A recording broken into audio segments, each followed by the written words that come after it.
Hi, I'm Cynthia Schiller. Please like and subscribe. I want to talk about the exit strategy or how to get them to go away, to stop contacting us.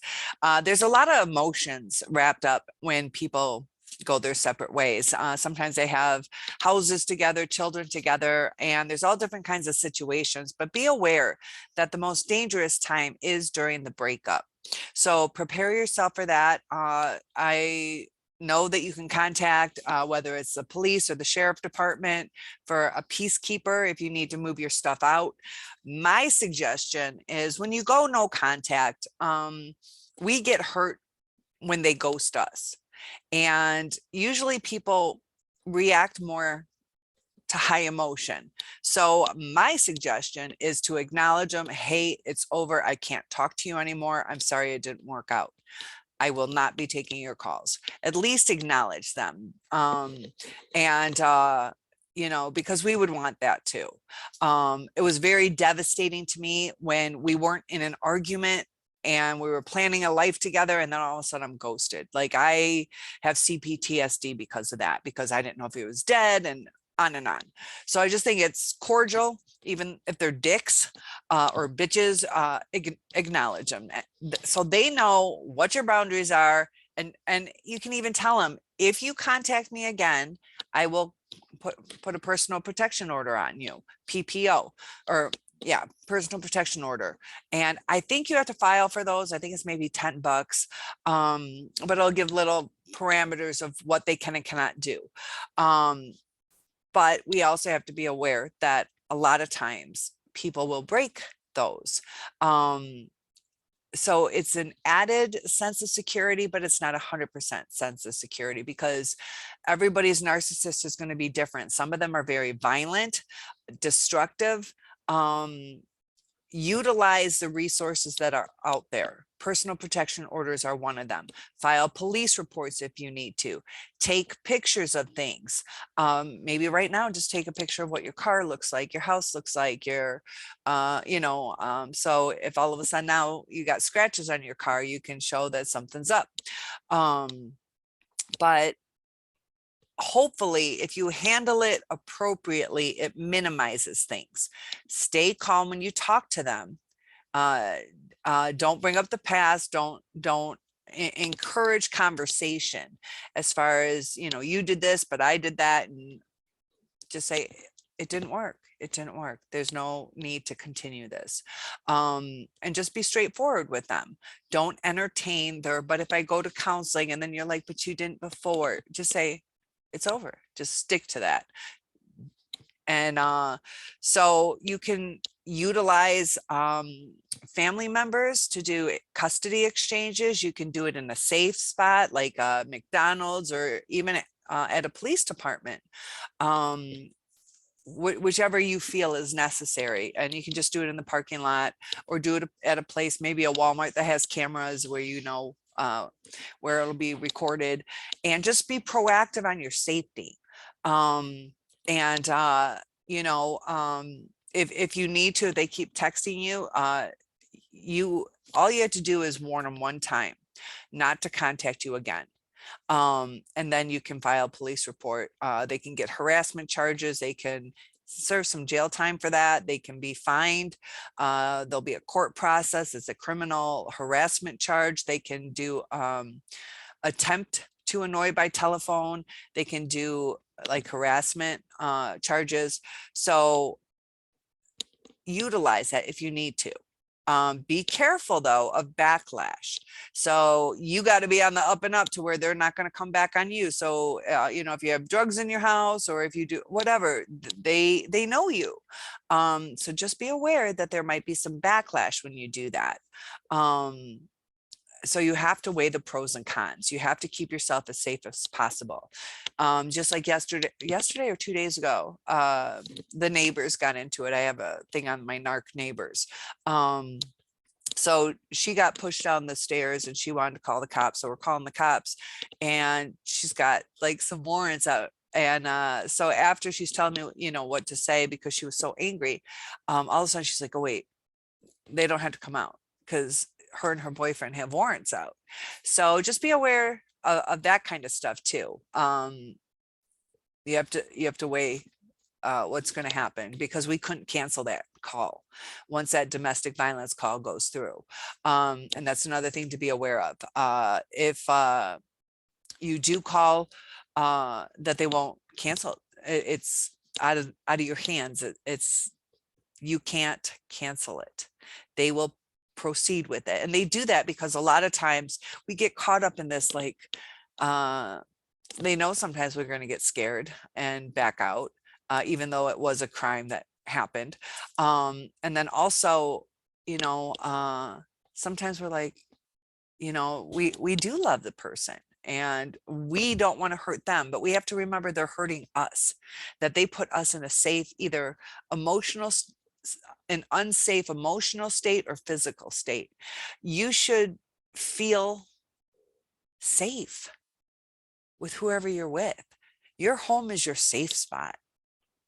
And if the narcissist is disrupting your peace or your safety or your ability to get sleep, because a lot of times they'll wake you up for stupid stuff, and that causes havoc. So the best way to do it is utilize people to help you go to safe spots, take pictures, document things.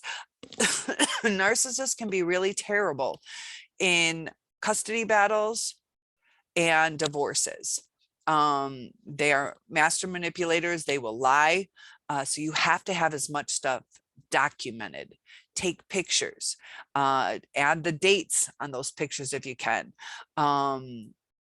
record things, and just be cautious of the things that are going to anger your narcissist. So this person who had written in, I believe they're not living together, because it said go away, not move out. Plan your exit strategy once it's over. Get your stuff, and there's no need to continue, and you can block giving them access to you. It's okay to keep yourself safe. The only reason I say to have that minute discussion is because I know what I went through. I'm not a narcissist, but I know the overwhelming emotions. I'm not violent. So I just cried and called too much. But somebody with angry tendencies or obsessive tendencies, and the narcissist mindset is in that childlike state where they throw fits. They might get physical, just like a 2-year-old's going to hit you. A 2-year-old's not going to think, if I punch her in the face, or if I do this or I do that. They don't think things through.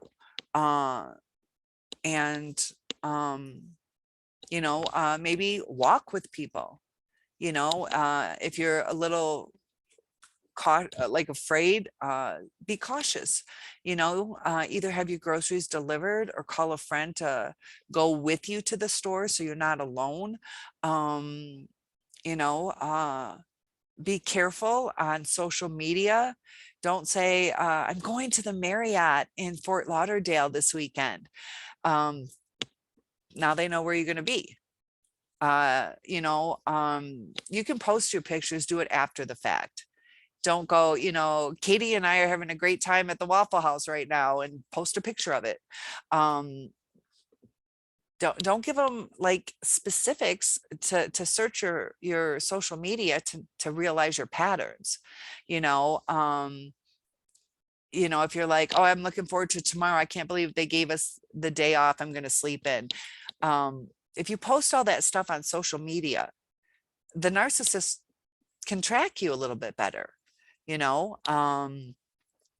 and you have to be proactive in your safety, and don't give them stuff to hurt your life with. I know I had a custody battle where I started dating this guy who lived in Boston. I live in Michigan, and I had only seen him in my whole life 3 times. But there was one time he wanted me to fly out to Boston, and we're in the middle of a custody battle, my ex and I. and I'm dating this guy, I'm talking to this guy in Boston. So because of the custody battle, my ex had a record of all my phone calls. And so he calls this guy in Boston, and because he had my phone records that were court ordered for him to get, they were subpoenaed. And so he calls this guy and he's like, yeah, I think she's stalking you. And the dude's like, what? And because I called him 3 times. Okay. Now the reason I called him 3 times was like, hey, how you doing? And he's like, why don't you come on out? I'll pay for the ticket. So I'm like, well, let me see. And I call him. I'm like, the tickets are like $860. And then he's like, well, it's okay. And then I called him. I said, this is when it is. So it was 3 phone calls, but it was like us just working things out, and the narcissist is trying to destroy the relationship. And it was kind of ironic. It was kind of fun that, the guy in Boston, like I said, I really didn't see him. I met him, and then I went out to see him, and then my ex called and he's like, when was the last time you saw her? And he was like, I think it was like last weekend, something like that. So it makes it sound like we had this like great relationship. But it was kind of like, you want to go searching, you're gonna not know exactly what's up. But he was trying to destroy my relationship. He wasn't trying to warn him. So be careful on that kind of stuff. So if you post, me and Joey, a new relationship, and Joey Smith, whatever, and then your narcissist is going to be able to do that kind of stuff too, and try and destroy any new relationship, or destroy it somehow. Or go after that person, because some people feel so entitled. If they can't have you, nobody else can.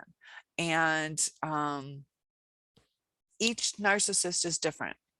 Each narcissist has different triggers. So just keep yourself safe by keeping your business personal. Don't post it all over social media. Sometimes when we're sad, we want to kind of show off our happy days or show off our pretty days. Handsome days, got a new outfit, we're trying to feel better about ourselves. It's up to you what you do. It is up to you what you do, but keep a little private for a little while. Work on yourself, heal yourself. And if you post things, post it after the fact. Don't post, I can't wait to go to Cedar Point this weekend. Don't narrow it down for them. Don't give them the tools to use. So I hope that helps. Stay safe.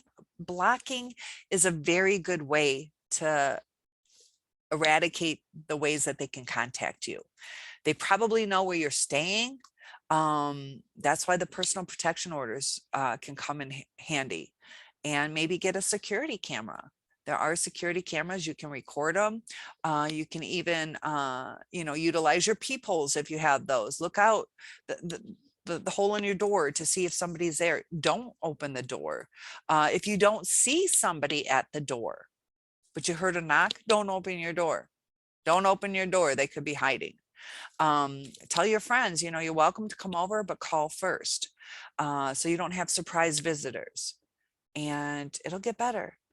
Stick to your boundaries, go no contact. If you have to deal with them, go low contact, and tell them either contact me by email or contact me by text. I'm not going to talk to you on the phone, and give me 24 hours to respond to you. Things like that. Put your boundaries up, tell them you can contact me once and wait for a reply.